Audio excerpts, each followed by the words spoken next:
Hello students. Previous video में हम बात कर रहे थे word problems on the pair of linear equation two variable. हम कुछ टाइप देख चुके थे जिसमें नंबर बेस्ड प्रॉब्लम्स थी, फ्रैक्शनल नंबर बेस्ड प्रॉब्लम्स थी, इसके अलावा हमने देखा था एज बेस्ड प्रॉब्लम्स थी। ठीक है, तो बेटा उसी में अब हम टाइप 5 देखेंगे, that is area based problems. इनको ज्योमेट्री बेस्ड प्रॉब्लम भी बोल सकते हैं। ठीक है, तो आप देखिएगा, हम क्वेश्चन की हेल्प से इसको सॉल्व करते हैं। तो हमारा क्वेश्चन है the length of a room. एक रूम है जिसकी length exceeds its breadth by 3 metre. एक ऐसा रूम है जिसकी लेंथ क्या है, एक्सीड्स ज्यादा है किससे, इट्स ब्रेड्थ, इसकी ब्रेड्थ मतलब इसकी चौड़ाई से बाय 3 मीटर, 3 मीटर ज्यादा है। तो दो चीजें अब देखिए आगे, if the length is increase by 3 metre, अगर लेंथ को 3 मीटर से इंक्रीज कर देते हैं, लेंथ को बढ़ा दिया गया, and breadth is decrease by 2 metre, length को जहां बढ़ा दिया गया है वहां ब्रेथ को क्या किया गया, डिक्रीज कर दिया गया, कम कर दिया गया है 2 मीटर से, but the area remain same, फिर भी एरिया क्या रहेगा, सेम रहेगा। Find the length and the breadth, आपको जो रूम है उसकी लेंथ और ब्रेथ फाइंड करनी है।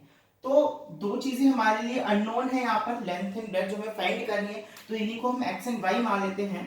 तो late length of room is equals to x meter and breadth of room equals to y meter, length x meter और breadth y meter। Rectangular room है तो एरिया ऑफ रूम क्या हो जाएगा, लेंथ इंटू ब्रेथ, यानी कि x Y metre square या square metre. ठीक है, ये एरिया आ गया आपके पास। अब क्या कह रहे हैं, लेंथ और ब्रेथ में एक रिलेशन दे रहा है, क्या दे रहा है कि लेंथ क्या है, लेंथ जो है वो क्या है, एक्सीड ज्यादा है its breadth by 3 metre, breadth से यानी कि विड्थ से 3 मीटर ज्यादा है। लेंथ किसकी इक्वल है, विड्थ में, विड्थ से 3 मीटर ज्यादा है, यानी कि विड्थ प्लस 3, तो x minus y equals to 3। ये आपके पास आ गई बेटा इक्वेशन नंबर फर्स्ट। x और y में आपके पास एक लीनियर इक्वेशन वेरिएबल आ गई, that is x minus y equals to 3। अब देखिए आगे आप क्या कह रहे हैं, कह रहे हैं कि length is increase by 3 metre. अब न्यू लेंथ मान लेते हैं, यहां कर लें न्यू लेंथ, नई लेंथ क्या होगी, न्यू लेंथ x प्लस 3 हो जाएगी। भाई पहले कितनी थी, x थी, अब उसको 3 से बढ़ा दिया, मतलब 3 उसमें क्या कर देंगे, 3 उसमें ऐड कर देंगे, तो x प्लस 3 मीटर हो गई। न्यू ब्रेथ क्या हो गई, पहले y थी, अब क्या किया, डिक्रीज बाय 2, 2 से कम कर दिया, 2 घटा दिया तो 2 माइनस कर दे, y माइनस 2 मीटर। तो एरिया क्या होगा, न्यू एरिया क्या होगा, न्यू एरिया क्या होगा, भाई नई लेंथ इंटू नई ब्रेथ, यानी कि x plus 3 into y minus 2 metre square. अब क्या कह रहे हैं कि ठीक है ये नया एरिया आ गया, बट लेकिन यहां क्या कह रहे थे, एरिया रिमेन सेम, लेकिन एरिया फिर भी क्या है, सेम ही है। तो जो नया एरिया है वो पुराने वाले एरिया के क्या है, इक्वल ही है। तो ये नया एरिया और पुराने वाला एरिया क्या है, जो ओरिजिनल एरिया था एक्स वाई, तो ये जो नया एरिया है वो ओरिजिनल एरिया के क्या है, इक्वल है। इसको हम सॉल्व करेंगे, तो पहले हम x से y माइनस 2 को मल्टीप्लाई करेंगे, तो x को y से मल्टीप्लाई करेंगे एक्स वाई, x को माइनस 2 से मल्टीप्लाई करेंगे माइनस 2x, प्लस 3 को y से मल्टीप्लाई करेंगे प्लस 3y, और प्लस 3 को माइनस 2 से मल्टीप्लाई करेंगे minus 6 equals to x y. अब आप देखेंगे यहाँ एक्स वाई से एक्स वाई क्या हो गया, कैंसिल हो गया। इक्वेशन आपके पास आ गई minus 2x plus 3y minus 6 equals to 0। ठीक है, अब आप क्या कर सकते हैं इसमें से, minus 2x plus 3y equals to 6, ये हो गई आपके पास इक्वेशन नंबर सेकंड, ये हो गई इक्वेशन नंबर सेकंड। अब आपके पास देखिए दो लीनियर इक्वेशन इनटू वेरिएबल है, एलिमिनेशन मेथड से आप इसको क्या कर लेंगे, इजीली सॉल्व कर लेंगे। तो क्या कर सकते हैं एलिमिनेशन के लिए, एक आपको क्या करना होगा, एक जो वेरिएबल उसको रिमूव करना होगा। मैं यहाँ पर x को रिमूव करूंगा, x को रिमूव करने के लिए मुझे x का कोएफिशिएंट सेम बनाना होगा। तो यहाँ x का कोएफिशिएंट सेम बनाने के लिए मुझे इसे किससे मल्टीप्लाई करना होगा, यहाँ x का कोएफिशिएंट देखेंगे, सिर्फ न्यूमेरिकल वैल्यू देखो, अब 2 है यहाँ 1 है, तो मैं पूरी इक्वेशन को 2 से मल्टीप्लाई कर देता हूं, तो क्या आएगा 2x minus 2y equals to 2 3 जा 6, और ये दूसरी इक्वेशन आपके पास -2x + 3y = 6। दोनों इक्वेशंस को मैं क्या कर देता हूं, ऐड कर देता हूं, ताकि +2 और -2x क्या हो जाए, कैंसिल हो जाए। -2y + 3y +y हो गया, और +6 और +6 कितना हो गया आपके पास, +12 हो गया। तो y की वैल्यू कितनी आ गई, 12 आ गई। अब आपको और क्या फाइंड करना है, x और फाइंड करना है। तो x क्या होगा, किसी भी एक इक्वेशन में y की वैल्यू रखते हैं, फर्स्ट इक्वेशन में रख देते हैं बेटा। तो x - y is 12 = 3। तो x कितना आ गया, 3 और -12 चेंज हो गया, तो x = कितना आ गया, 3 + 12 15 आ गया। x 15 आ गया आपके पास, y कितना आ गया, 12 आ गया। अब आप देखो, ये लेंथ आ गई और ये डेप्थ आ गई। एरिया फाइंड करते हैं एक बार, वेरिफिकेशन भी तो करना जरूरी है। तो 12 × 15 एरिया कितना आ गया, 180 आ गया। ठीक है, अब ये देखिए, सबसे पहली कंडीशन तो क्या कह रही थी कि लेंथ है वो ब्रेथ से 3 ज्यादा होनी चाहिए। लेंथ ब्रेथ से 3 ज्यादा है भाई, 12 में 3 प्लस करेंगे तो लेंथ बन जाएगी। तो फर्स्ट इक्वेशन जो फर्स्ट कंडीशन है वो सेटिस्फाई हो रही है। सेकंड की तरफ बढ़ते हैं बेटा, कह रहे लेंथ को इंक्रीज कर दो 3 से। तो लेंथ को 3 से इंक्रीज करो आप, लेंथ अब 15 है तो कितनी हो जाएगी, 18 हो जाएगी 3 से इंक्रीज करने पे। और ब्रेथ को कह रहा है 2 से डिक्रीज कर दो, तो 12 है तो 2 से डिक्रीज करने पे कितनी हो जाएगी, 10 हो जाएगी। तो एरिया कितना बनेगा, 180 बनेगा। तो जो नया एरिया आया वो देखो पुराने वाले के एरिया के इक्वल ही है। Then the area remain same. हाँ भाई, एरिया सेम ही रह रहा है, पहले भी एरिया 180 था, और अब जो इंक्रीज लेंथ को इंक्रीज करने और ब्रेथ को डिक्रीज करने से भी जो एरिया आया वो भी 180 आया है। इसका मतलब दोनों एरिया सेम है। इसका मतलब जो हमने लेंथ और ब्रेथ फाइंड की है वो हमारी गिवन जो सिचुएशन है उसको क्या कर रही है, सेटिस्फाई कर रही है। तो इसका मतलब जो हमने लेंथ और ब्रेथ फाइंड की है वो बिल्कुल क्या है, करेक्ट है। तो आई होप आपको ये क्वेश्चन इजीली क्या हो गया, समझ में आ गया होगा। ठीक है, नेक्स्ट क्वेश्चन की तरफ बढ़ते हैं बेटा। अब ये थी एरिया। अब हम जो एक और प्रॉब्लम देखेंगे बेटा, टाइप 6, वो हम देखेंगे कोस्ट बेस्ड प्रॉब्लम्स। कौन सी प्रॉब्लम्स होंगी, cost based.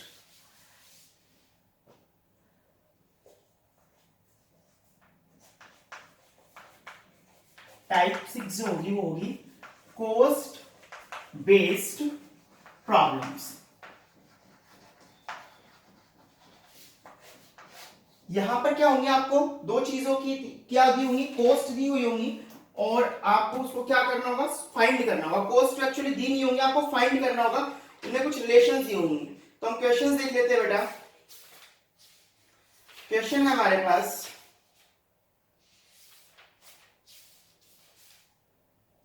5 pens and 6 pencils, 5 pens and 6 pencils together cost ₹9. Together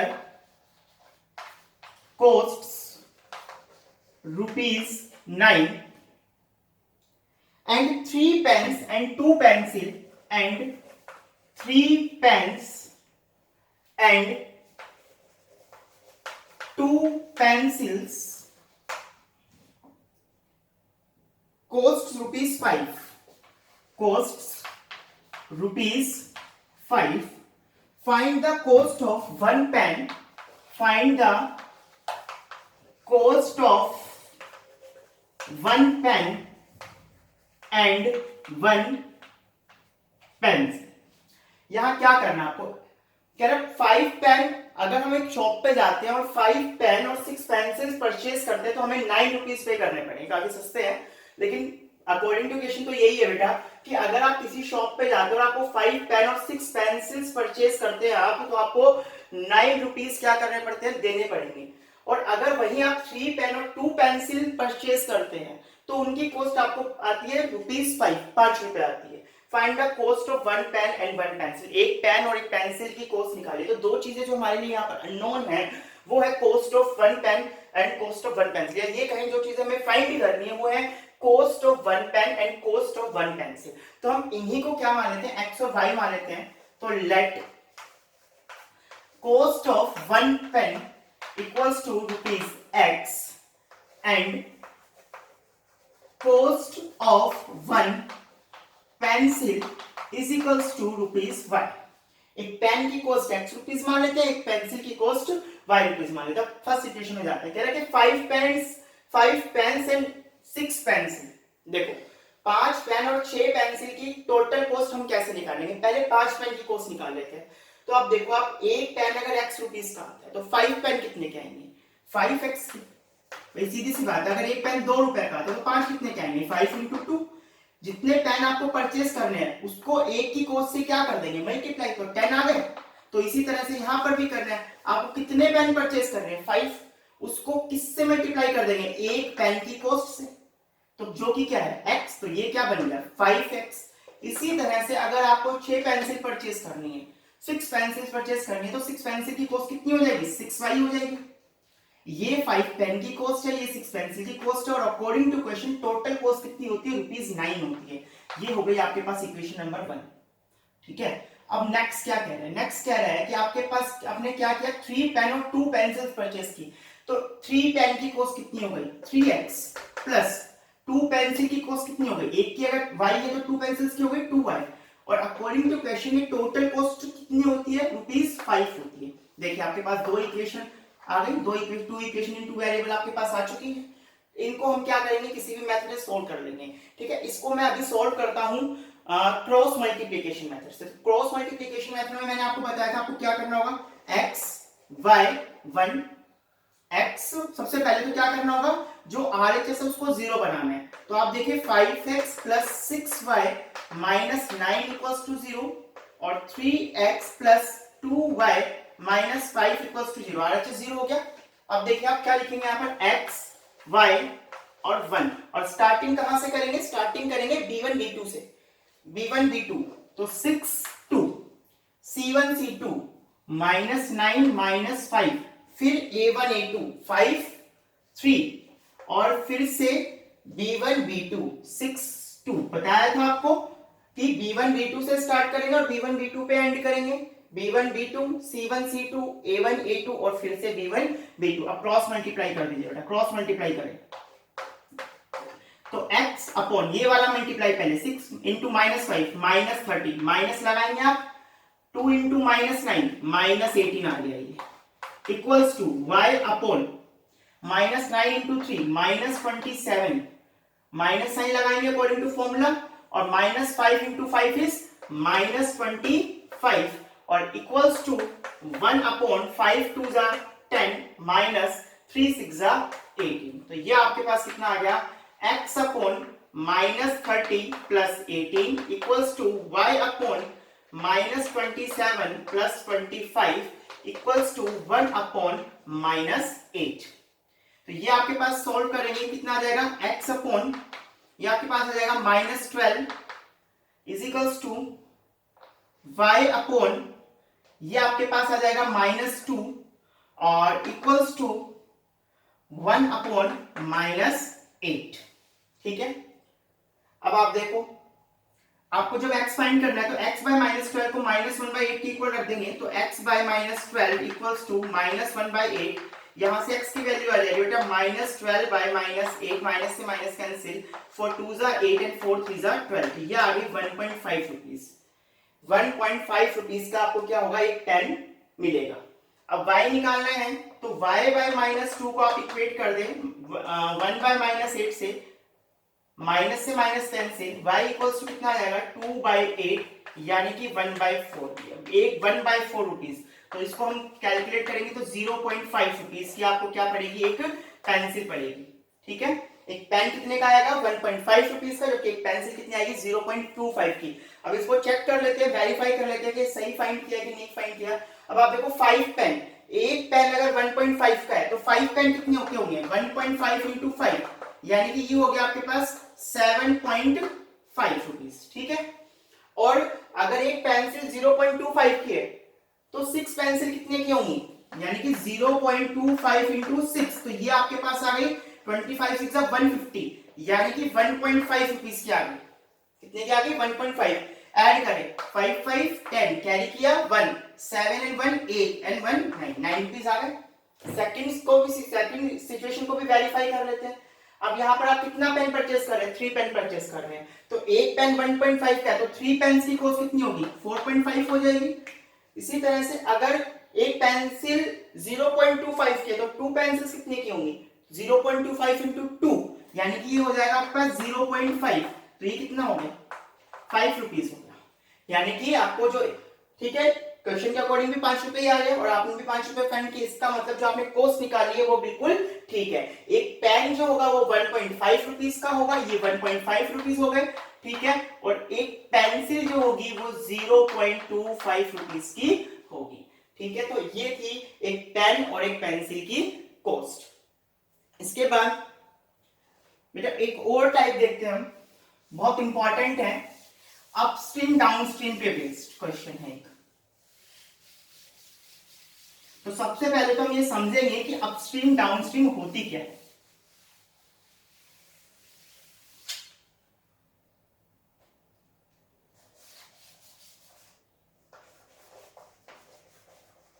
upstream downstream based questions, based problems.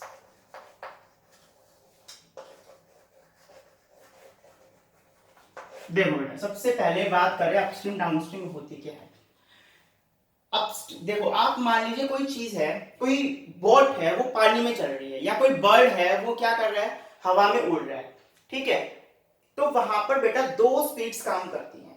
एक तो जैसे मान लो बोट पानी में चल रही है तो वहां क्या स्पीड काम करेगी, वहां दो स्पीडें काम होंगी, तो पानी की अपनी स्पीड होगी और एक जो बोट चल रही है एक उसकी स्पीड होगी, ठीक है।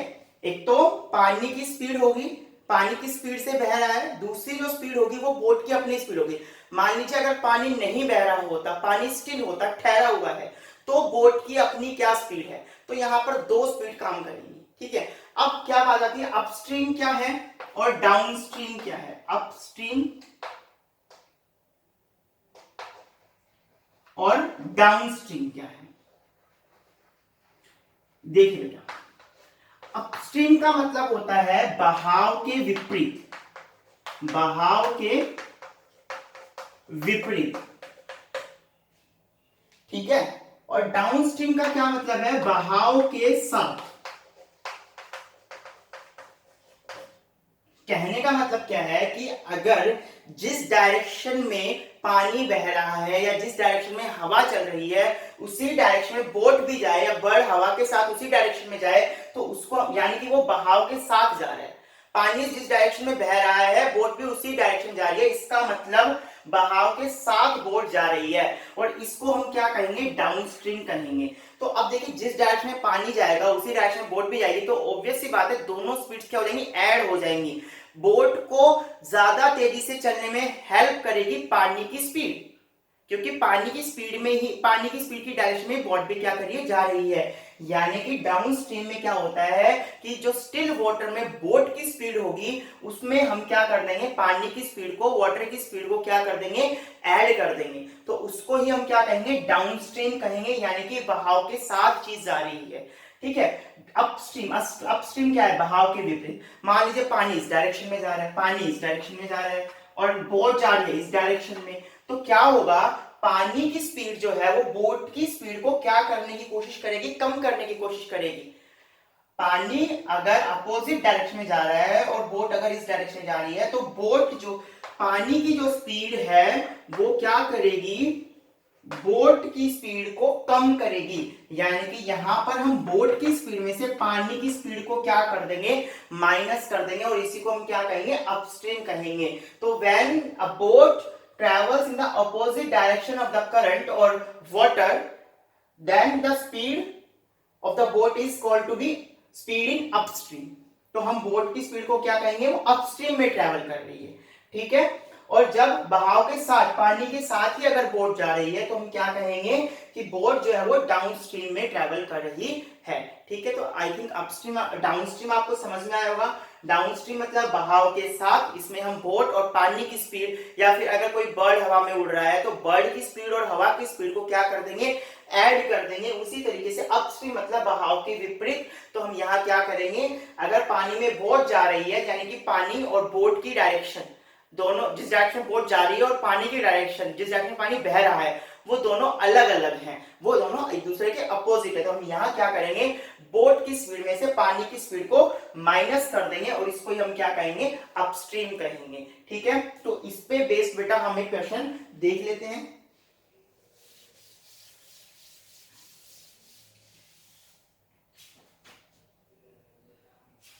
तो यहां आपके पास जो क्वेश्चन है वो है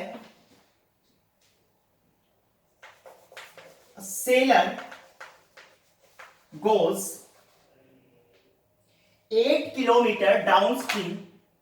A sailor goes 8 kilometer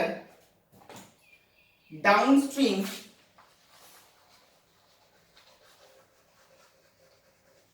in 40 minutes. In 40 minutes. And return in 1 hour. And return in 1 hour. देखना, बड़ा ध्यान से देखना बेटा क्वेश्चन को, इंपॉर्टेंट क्वेश्चन है ये टाइप एक्चुअली बड़ी इंपॉर्टेंट है. Determine the speed of the seller. Determine the speed of the seller. The speed of the seller in still water and the speed of current. And the speed of current. देखो क्या कह रहा है question में. Question में क्या है बेटा कि एक सेलर है, नाविक है, गोज 8 किलोमीटर डाउनस्ट्रीम. डाउनस्ट्रीम में जाता है मतलब बहाव के साथ 8 किलोमीटर जाता है इन 40 मिनट्स. तो उसको 40 मिनट्स लगते हैं. कितने मिनट लगते हैं? 40 मिनट्स लगते हैं. डाउनस्ट्रीम में अगर वो 8 किलोमीटर जाता है तो उसको टोटल टाइम कितना लगता है? 40 मिनट्स लगते हैं. ठीक है. अब कह रहे हैं एंड रिटर्न इन 1 आवर. लेकिन जब वो वापिस आता है तो यानी कि जाने का डिस्टेंस अगर 8 किलोमीटर तो वापिस आने के लिए भी डिस्टेंस तो कितना ही होगा? 8 किलोमीटर ही होगा. लेकिन उसका टाइम चेंज हो गया, 1 आवर हो गया. अब ये देखो ये टाइम क्यों चेंज हो गया? टाइम क्यों चेंज हो गया? क्योंकि इसकी स्पीड चेंज हो गई. डिस्टेंस तो सेम ही है लेकिन चेंज क्या हो गई? स्पीड. स्पीड क्यों चेंज हो गई? क्योंकि अगर वो डाउनस्ट्रीम में गया था यानी कि बहाव के साथ गया था, मतलब पानी की डायरेक्शन ये है और वो भी इसी डायरेक्शन में गया, लेकिन जब वापस आएगा तो ये तो हो गई जाने वाली कंडीशन. लेकिन जब वो वापस आएगा तो वो इस तरह से आएगा, लेकिन पानी तो अभी भी इसी डायरेक्शन में बह रहा है. पानी की तो ना स्पीड चेंज हो गई. पानी तो अभी भी इसी डायरेक्शन में बह रहा है, लेकिन बोट जो है, सेलर जो है, उसने अपनी स्पीड को क्या कर लिया? अपोजिट कर लिया. वापस आते टाइम उसकी स्पीड बदल गई. तो इस कंडीशन में देखो कि पानी और सेलर दोनों अपोजिट डायरेक्शन में है, और अपोजिट डायरेक्शन में है यानी कि ये कंडीशन कौन सी है? अपस्ट्रीम की कंडीशन है. यानी कि अगर वो गया डाउनस्ट्रीम में है तो वापस किसमें आएगा? अपस्ट्रीम में आएगा. और अपस्ट्रीम में क्या होता है बेटा? अपस्ट्रीम में स्पीड जो होती है वो क्या होती है? कम हो जाती है. यहाँ दोनों स्पीड ऐड हो जाएंगी, बोट की और पानी की, और यहाँ बोट की स्पीड से पानी की स्पीड माइनस हो जाएगी यानी कि स्पीड कम हो गई. स्पीड कम हो गई तो टाइम क्या लगेगा? ज्यादा लगेगा. तो इसलिए वही 8 किलोमीटर डिस्टेंस को ट्रेवल करने के लिए उस सेलर को जब वो वापिस आता है तो 1 आवर लगता है, लेकिन जाते टाइम कम लगता है जो कि 40 मिनट्स है. अब कह रहा है determine the speed of the seller. आपको सेलर की स्पीड निकालनी है. ठीक है. और इन स्टिल वाटर मतलब जब पानी नहीं बह रहा है, पानी ठहरा हुआ है, तो सेलर की स्पीड क्या है? And the speed of the current. Current की स्पीड. करंट मतलब क्या है? धारा. मतलब पानी की जो धारा है, पानी की स्पीड से बह रहा है, उसकी स्पीड आपको क्या करनी है? फाइंड करनी है. तो बेटा सबसे पहले हमें दो चीजें फाइंड करनी है. यहाँ पर दो चीजें क्या है?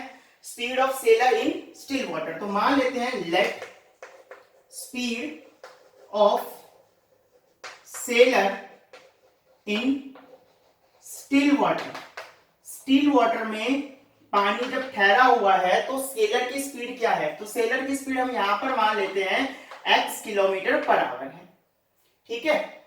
एंड स्पीड ऑफ करंट मतलब पानी की स्पीड या धारा की स्पीड क्या है? Speed of current equals to y kilometre per hour. ठीक है. ये दोनों हमने स्पीड लेट कर ली जो हमें फाइंड करनी है.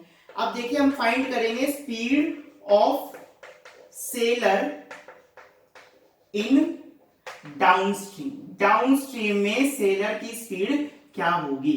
तो डाउनस्ट्रीम में जो सेलर की स्पीड होगी बेटा क्या करेंगे? डाउनस्ट्रीम में डाउन स्ट्रीम मतलब बहाव के साथ, मतलब जिस डायरेक्शन में पानी बह रहा है उसी डायरेक्शन में सेलर भी जा रहा है, यानी कि दोनों की स्पीड क्या हो जाएगी, ऐड हो जाएगी। तो ये हो गई आपके पास x plus Y kilometre per hour. और speed of sailor in upstream, upstream में क्या हो जाएगी ये स्पीड, अपस्ट्रीम मतलब बहाव के विपरीत, यानी कि सेलर की स्पीड में से पानी की स्पीड को क्या कर देंगे, करंट की स्पीड को क्या कर देंगे, माइनस कर देंगे। ठीक है, ये समझ में आ गया यहां तक।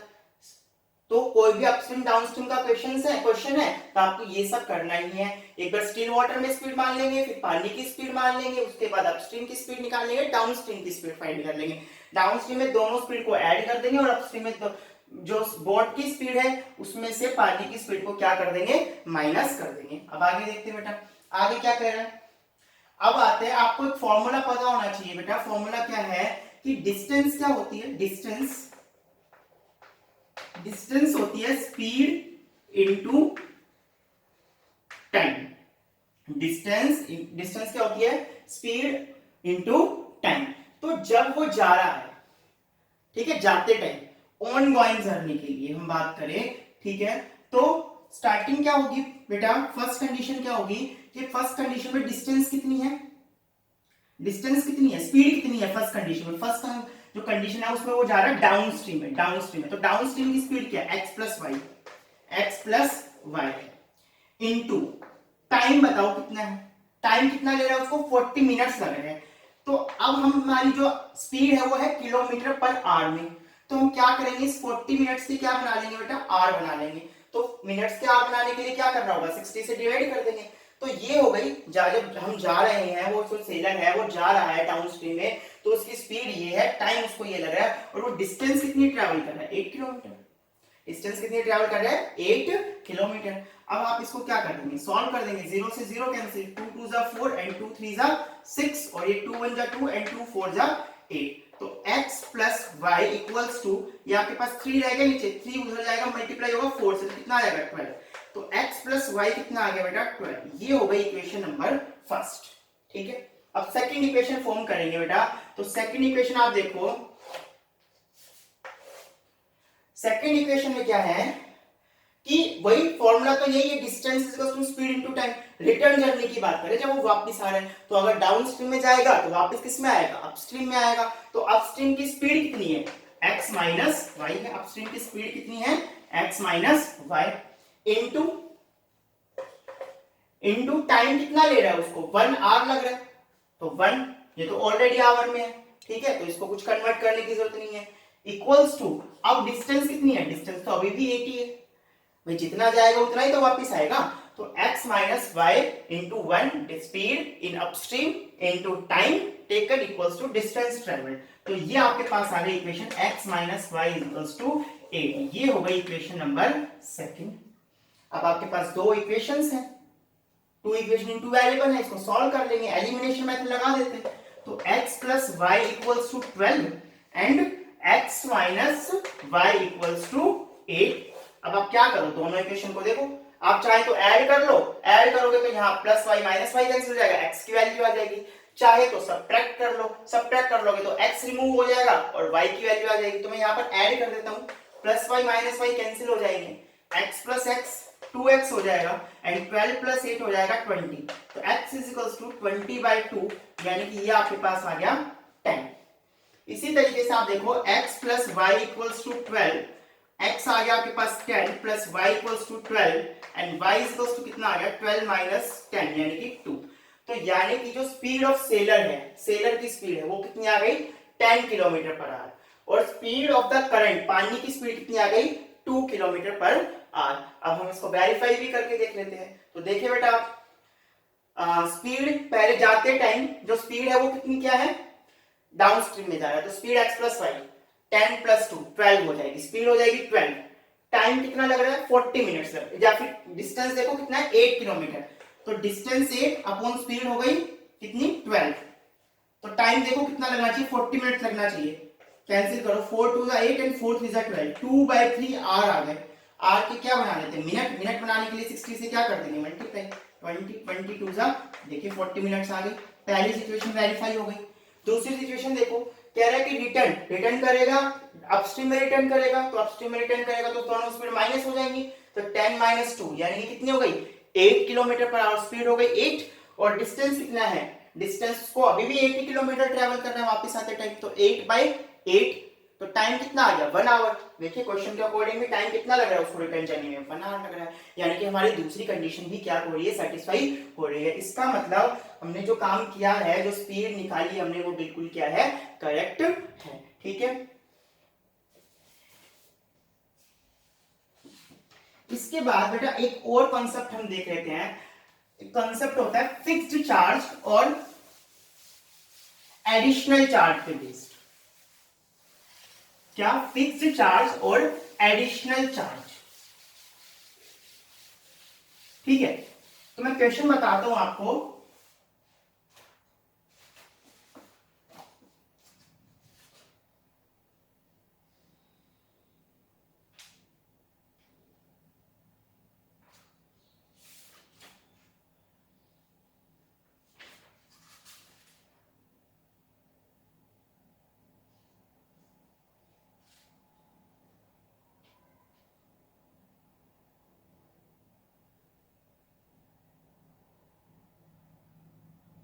देखो क्वेश्चन है बेटा आपके पास, the owner of a taxi company, एक टैक्सी कंपनी, क्वेश्चन नहीं लिख रहा हूं मैं, थोड़ा सा लेंथी क्वेश्चन है तो आप, मैं ऑलरेडी बता रहा हूं आपको, कह रहा था owner of a taxi company decides to run all the taxis on CNG fuel instead of petrol diesel.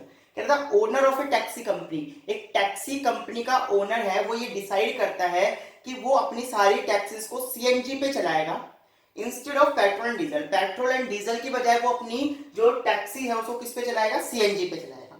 फिर कह रहा है the taxi charge in a city comprises of fixed charges together with the charges for the distance cover. Taxi charges किस तरह से, line लिख देता हूं मैं, the taxi charges comprises of fixed charge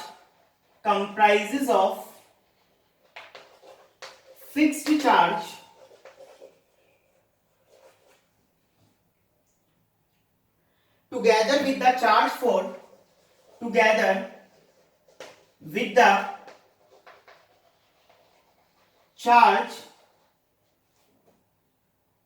the distance covered,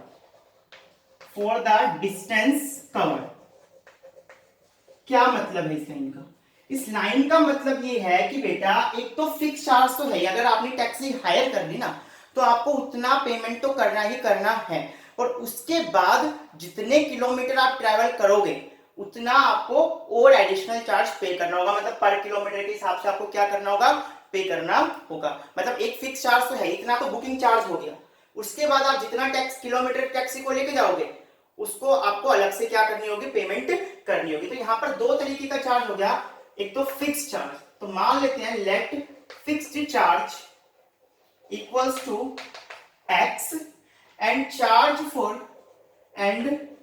the charge for per kilometre, एक kilometre का और चार्ज क्या मान लेते हैं, वाई रुपीज। ठीक है, फिक्स चार्ज रुपीज एक्स हो गया और जो पर किलोमीटर का चार्ज हो गया वो वाई रुपीज हो गया। नेक्स्ट क्या कह रहे हैं कि for a journey of 13 kilometre, 13 kilometre की जर्नी के लिए, 13 किलोमीटर की अगर जर्नी है तो उसको कितना पे करना पड़ रहा है, द चार्ज पेड रुपीज 129, उसको चार्ज कर रहा है 129 रुपीज। ठीक है, अगर कोई पर्सन है वो 13 किलोमीटर ट्रैवल करता है तो उसको 129 रुपीज देने पड़ते हैं। नेक्स्ट कह रहे हैं and for a journey of 22 kilometre, अगर 22 किलोमीटर की जर्नी है तो उसको कितना पे करना पड़ेगा, उसको पे करना पड़ेगा 210 रुपीज, 210 रुपीज। ठीक है, अब आगे कह रहा है कि what will a person have to pay for travelling a distance of 32 kilometre. अगर 32 किलोमीटर ट्रैवल करना है, कितना ट्रैवल करना है, 32 किलोमीटर ट्रैवल कर रहा है तो कितना अमाउंट पे करना होगा 32 किलोमीटर के लिए। तो 32 किलोमीटर के लिए कितना अमाउंट पे करना होगा ये मैं तब निकाल पाऊंगा जब मुझे पता होगा फिक्स्ड चार्ज कितना है और 1 किलोमीटर का चार्ज कितना है। फिक्स्ड चार्ज कितना है और 1 किलोमीटर का चार्ज कितना है, तब मैं पता कर पाऊंगा 30 किलोमीटर के लिए उसको कितना पे करना होगा। तो बेटा देखो पहली कंडीशन पे आते हैं। मैंने मान लिया फिक्स चार्ज x है और चार्ज पर किलोमीटर y है, ठीक है। अब पहली कंडीशन में आता है 13 किलोमीटर के लिए 129 पे करना पड़ रहा है। तो बेटा देखो x तो उसको पे करना ही करना होगा, x तो पे करना ही करना है, प्लस और कितना पे करना है, 1 किलोमीटर के लिए y ट्रेवल कितना करता है 13 किलोमीटर, तो 13 किलोमीटर के लिए कितना करेगा 13y। 1 किलोमीटर के लिए x ना सॉरी तो फिक्स चार्ज कितना हो गया x पे कर दिया, प्लस में अब किलोमीटर के हिसाब से पे करेंगे, तो 1 किलोमीटर का कितना पड़ता है y, तो 13 का कितना होगा 13y होगा, और ये टोटल अमाउंट कितना होता है 129। ये इक्वेशन नंबर 1 हो गई। नेक्स्ट क्या है 22 किलोमीटर के लिए 210, तो फिर से वही फिक्स चार्ज जो है वो तो देना ही देना है, प्लस 1 किलोमीटर का y, तो 22 किलोमीटर का कितना हो गया 22y, टोटल अमाउंट कितना हो गया 210, और ये हो गई आपके पास इक्वेशन नंबर 2। आप इन दोनों इक्वेशन को क्या कर लेंगे सॉल्व कर लेंगे एलिमिनेशन मेथड, तो माइनस माइनस एंड माइनस ये कैंसिल हो गया, 13y माइनस 22y तो कितना हो गया माइनस का 9y इक्वल्स टू, ये आप माइनस करो तो 10 minus 9 is 1 and 9 minus 2 is 7, तो ये हो गया आपके पास 71, और ठीक है तो ये हो गया आपके पास 71 और ये माइनस, तो y कितना आ गया, रुकिए एक मिनट, 10 माइनस 9 इज 1 और यहाँ 10 बचेगा, 10 माइनस 2 इज 8 आएगा बेटा, 81 आ गया ये, तो माइनस से माइनस कैंसिल और y इक्वल्स टू कितना आ गया 81/9, तो ये कितना हो गया आपके पास 9 हो गया, तो y कितना आ गया 9, यानी कि 1 किलोमीटर के लिए कितना रुपीस देना पड़ता है 9 रुपीस देना पड़ता है। और अब x फाइंड करेंगे तो आपको पता है x plus 13y equals to कितना है 129 है, तो x plus 13 into y already आपने फाइंड कर लिया 9 रुपीस, तो इक्वल्स टू 129, तो x प्लस 39 का 117 equals to 129 and x equals to 129 minus 117, और ये आ जाएगा आपके पास 8 रुपीस, सॉरी ये आ जाएगा आपके पास 12 रुपीस। तो फिक्स चार्ज कितना हो गया बेटा 12 रुपीस, और चार्ज फॉर 1 किलोमीटर कितना हो गया 9 रुपीस, मतलब 12 रुपए तो आपने अगर टैक्सी हाई कर ली तो आपको देने ही देने होंगे, उसके बाद जितना किलोमीटर आप ट्रैवल करेंगे 9 रुपीस पर किलोमीटर के हिसाब से पे करना होगा। अब आप देखो अगर 32 किलोमीटर जाना है तो कितना पे करना होगा, तो एक्स तो उसको देना ही देना है, प्लस में 1 किलोमीटर का y, तो 32 किलोमीटर का कितना हो गया 32y। अब आप देखो x तो हम फाइंड कर चुके कितना है 12, प्लस 32 किलोमीटर के लिए y कितना है 9, तो ये हो गया आपके पास 12 प्लस 32 9 से हम फाइंड करेंगे, 9 2 18 कैरी किया 1 एंड 9 3 27 एंड 1 28, तो 288 में हम 12 ऐड कर दे तो कितना आ जाएगा 300, यानी कि अगर वो 32 किलोमीटर परसेंट ट्रैवल करता है तो उसको कितना देना पड़ेगा 300 रुपीस का अमाउंट उसको पे करना होगा 32 किलोमीटर के लिए। तो आई थिंक आपको ये फिक्स चार्ज होता है और एक एडिशनल चार्ज होता है, तो फिक्स चार्ज हमने x मान लिया, एडिशनल चार्ज हमने y मान लिया था। 13 किलोमीटर के लिए 129 पे करना होता है, तो फिक्स चार्ज तो है ही, प्लस में 1 किलोमीटर का y, तो 13 किलोमीटर का हो गया 13y, और equals to total fare according to question दिया हुआ आपको 129। इसी तरह से आप दूसरी इक्वेशन फॉर्म करेंगे, दोनों को सॉल्व करेंगे और x और y की वैल्यू फाइंड कर लेंगे। फाइनली आपको निकाला 32 किलोमीटर के लिए कितना पे करना होगा, तो 32 किलोमीटर के लिए x तो देना ही फिक्स चार्ज है,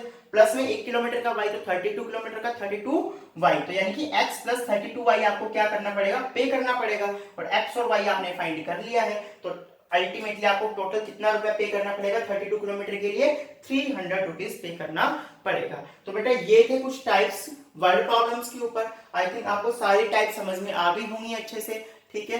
तो इस पे आप ज्यादा से ज्यादा क्वेश्चन कीजिए और क्वेरीज पूछिए। Thank you.